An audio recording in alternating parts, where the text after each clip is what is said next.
Hello, Cancer, Sun, Moon, Rising, and Venus signs. Kamusta kayo? Sana po nasa mabuti kayong kalagayan. Welcome back po sa Star Tarot. Kung bago kayo rito, welcome din kayo. Thank you sa inyong support. I truly appreciate it. God bless you all. Cancer, we have throne, position of authority. So, baka kayo ito, no? Baka kayo ang nasa trono na ngayon. Cancer, nasa position of authority na kayo. Baka nasa mataas na kayo na position sa inyong trabaho, sa gobyerno, sa opisina ninyo, baka manager na kayo, mga supervisor, mga ganon, ano? So, siguro nandiyan na kayo sa position na yan. Or baka may lalagay kayo dito sa position of authority.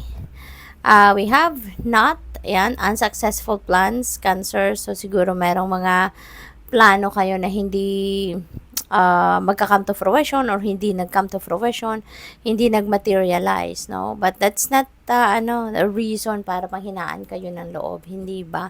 Or kaya, mainis kayo, magalit kayo sa universe. Kasi, ano yan yung mga, yung parang, dininay sa inyo ang kung ano man itong plinano ninyo, no? And that is one way of the universe to protect you, 'di ba? May mga bagay na gusto natin pero hindi binibigay sa atin ng divine kasi hindi 'yun ang makakabuti para sa atin. Hindi 'yun ang best para sa atin, 'di ba?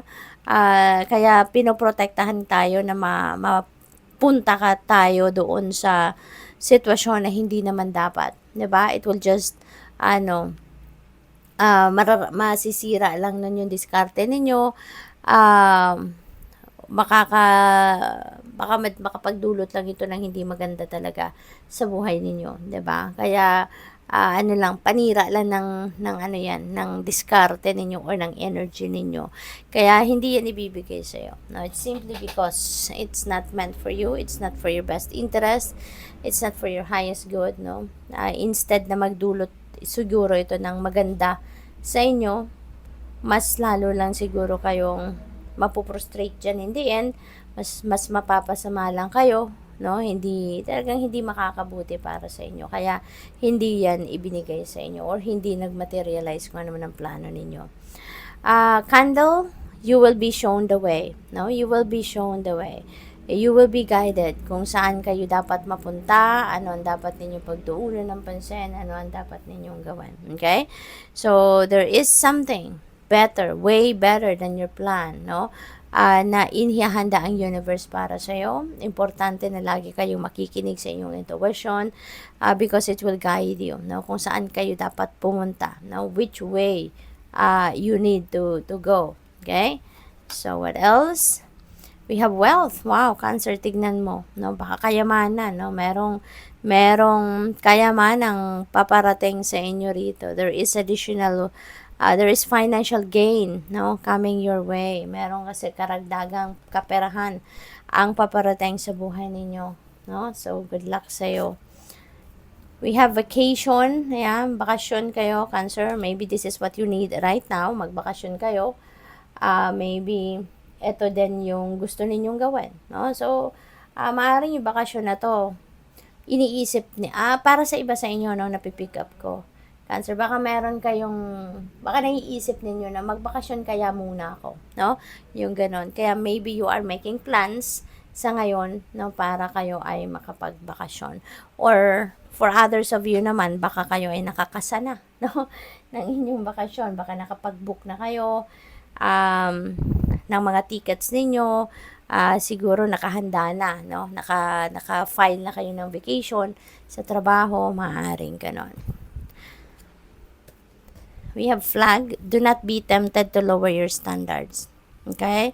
Wag kayong magpakababa, kumbaga, no? Wag ninyong ibaba yung standard, wag ninyong baguhin ang standards ninyo para lang mapagbigyan ng kung sino man. Okay?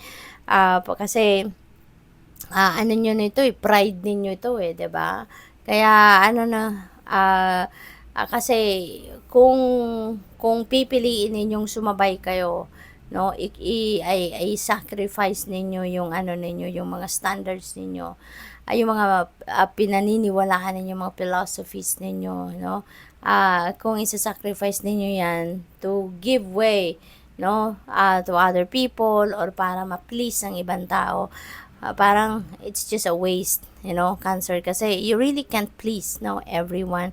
You really can't please someone, diba? Lagi at lagi rin naman may masasabi yan, lagi rin naman may maikokomento yan, diba? Kaya baka masayang lang, no, yung pagsasakripisyo ninyo. Kaya sabi rito sa inyo, do not be tempted, no, to lower your standards to make other people happy, to please others, kasi walang walang maidudulot din na maganda ito. We have career, maybe yung unsuccessful plans na to could be related to your career, no? Siguro meron kayong pinaplano para sa inyong karera, baka meron kayong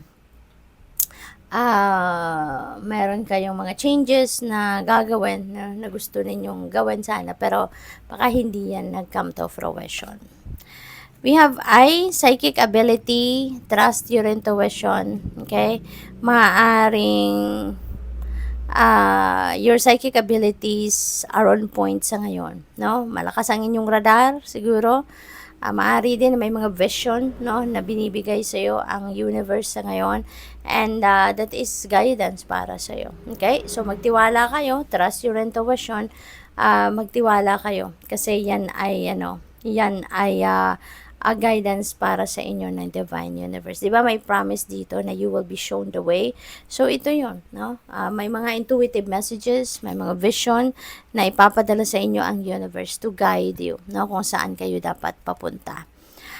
There is indecisiveness dito. Maaring related yan sa kaperahan, so that could be financial decision, na kailangan ninyong harapin, pero siguro malabo, no, sa isip ninyo pa kung anong gagawin ninyo. Kaya nandun kayo sa fork in the road, kumbaga, no, na energy na you can't make up your mind yet.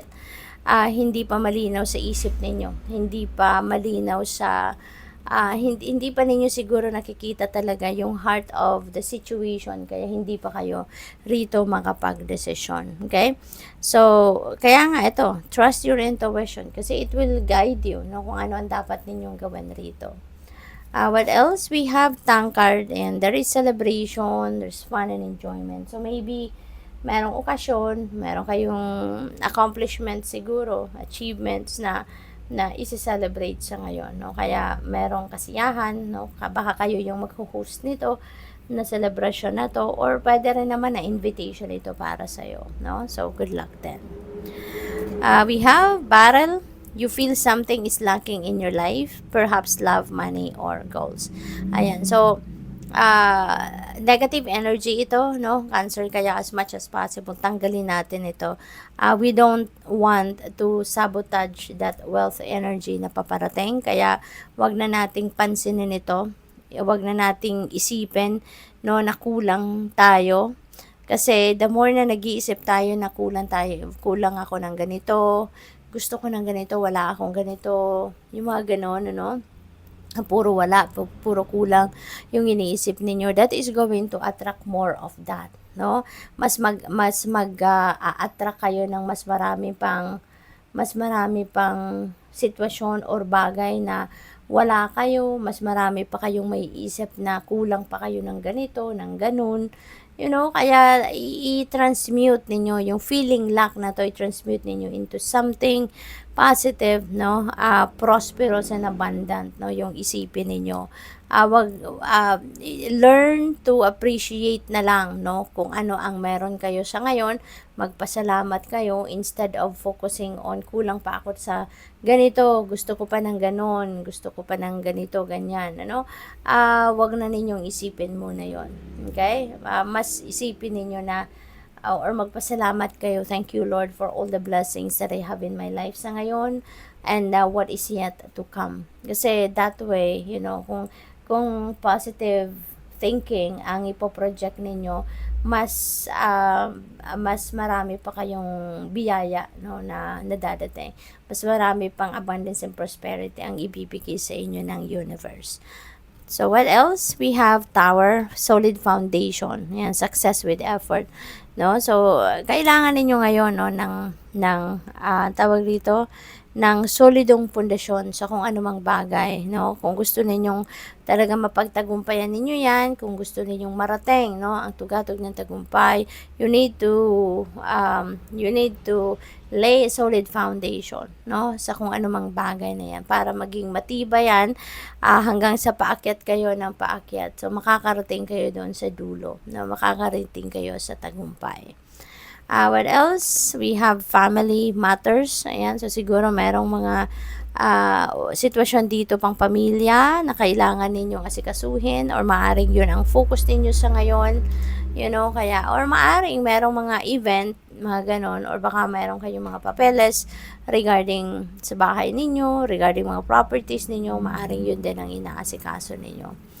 We have coins. Look at that, Cancer. Meron kayong wealth, tapos may sinasabi pang money will be coming to you. So, definitely, karamihan siguro sa inyo rito, talagang merong kayamanang paparating, additional wealth, financial gain na paparating, no? Money will be coming to you. Kaya mahalaga, no, na tanggalin ninyo lahat ng mga negativity, no, sa isip ninyo, sa puso ninyo, sa energy field ninyo. Release, no, those negativity. Okay, itanggalin nyo na yung mga negative energies para hindi masabotage, no, yung napakagandang energy na ito. Okay, yung dalawang yan. Kasi kung nandyan sa horizon ninyo yung energies na yan. Pero if you yourself, no, is thinking negative, feeling negative, 'di ba? At saka yung nagko-complain kayo, yung nag-iisip kayo na wala ako ng ganito, kulang ako ng ganito, 'di ba? That is negative energy. So malalabanan 'yan, no? Yung positive energies na nasa horizon ninyo. Kaya as much as possible, project positivity, okay? Para ma-magnetize ninyo, 'di ba? Yung swerte na itong pangkaperahan. Kasi 'di ba? Ganun ang law of attraction. Like attracts like, 'di ba? Kung positive ang iniisip ninyo, no, yung energy ninyo, positive din ang maa-attract ninyo. Yan ang didikit sa energy field ninyo. Pero kung if you are feeling and thinking negatively, no, syempre ang maa-attract niyan yung didikit dyan sa energy na ninyo yun na yan is negative situations din, negative things din, diba? Kaya doon na tayo para ma-attract natin yung wealth na to at ang kaperahang ito, doon tayo sa positibong pag-iisip, positibong energy lang, okay? So, what else? We have Beetle, look at that, no? May swerte din na maaaring dumating sa inyo rito. Kaya napakagaganda ng energies na to. Dito kayo, no? Dito kayo dumikit. Dito ninyo ibuhos, no? Yung inyong positibong enerhiya. Okay? So, tanggalin na, no? Yung mga negative thinking na yan para hindi masabotage, no? Ang good fortune na ito. So, good luck. Thank you for watching. Love and light. Namaste.